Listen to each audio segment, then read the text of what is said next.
Do you recognize this photo? What about these? They were all taken with a Hasselblad camera. It's a name every photographer knows.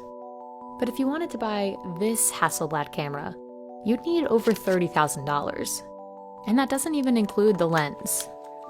So why would anyone pay so much for a camera? And what makes Hasselblads so expensive? To understand why people love Hasselblad cameras, it helps to look at this image. If you zoom way in, you can see incredible detail.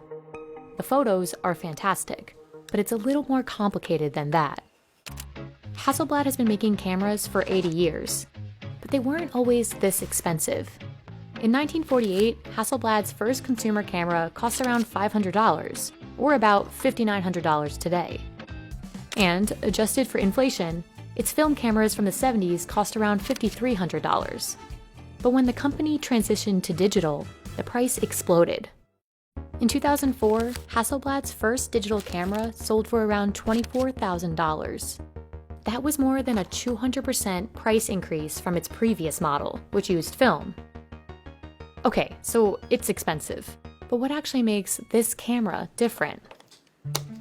Hasselblad's high-end cameras consist of three main parts: the digital back, the body, and the lens. Just the digital back, which includes the sensor, costs over $26,000. The Hasselblad sensor is unique in a way that it's much larger in an area. The individual pixel is bigger, and that provides lower noise and wider dynamic range. Take a look at this photo of a motorcycle.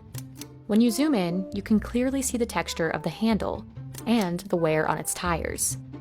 Larger sensors capture more detail, and Hasselblad's is one of the biggest available. Its cameras are what's called medium format. Basically, it means the sensor is big, and it's what makes these cameras so expensive. Your smartphone camera sensor is around this big. A popular professional camera, like the Sony a7R, is much larger. But it looks tiny compared to Hasselblad's sensor. When medium format technology transitioned from analog to digital, the medium format sensors became extremely expensive, and the camera systems became extremely expensive and very niche. The sensor in this camera is actually made by Sony, but Hasselblad has its own proprietary calibration process to achieve the colors and image quality it wants.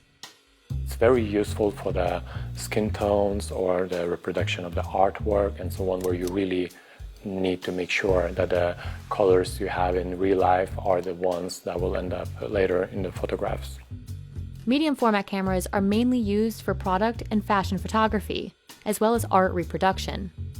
Photographers who need this type of specialized technology can't use off-the-shelf consumer cameras.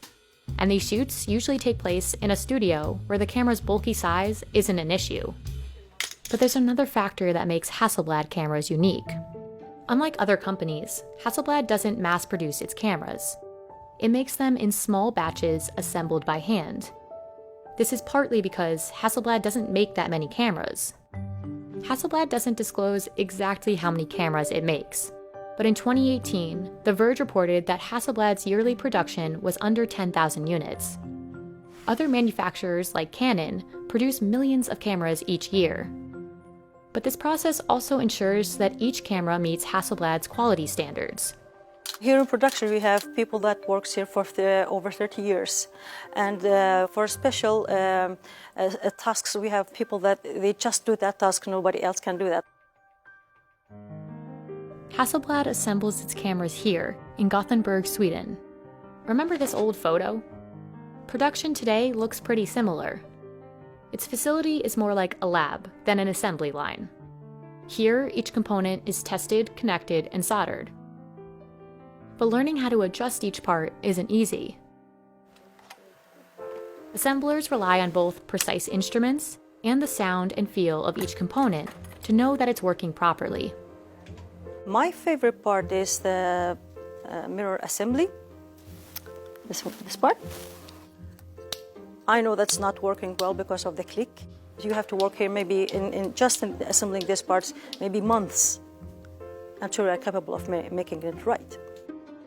When you charge $30,000 for a camera, Quality control is a top priority, and assemblers take their job very seriously. The whole process requires a lot of patience. You will end up learning to be very careful while mounting these tiny parts. Otherwise, you will run into different issues afterward while testing the camera. Assemblers complete a camera in around 6 to 8 hours, but calibration can take up to a third of that time. What's unique about Hasselblad cameras is that each sensor is individually calibrated and tested to a single pixel level, which is very time-consuming and quite unlike in this industry. But pressure to deliver consumer-focused cameras has increased. In the past few years, Hasselblad has released more affordable cameras, around $6,000. These cameras have a smaller sensor compared to other, more expensive models. The competition in this price range is steep. Sony's latest Alpha 1 camera costs a bit more, but it can shoot 8K video and has super fast autofocus. And while the sensors on cheaper cameras aren't as large, those cameras pack more features that appeal to a wide range of photographers. Hasselblad says that it's working to introduce more entry-level, medium-format cameras, but that it will continue to support its high-end customers. And for many photographers who need uncompromising image quality, this Hasselblad continues to be worth the price.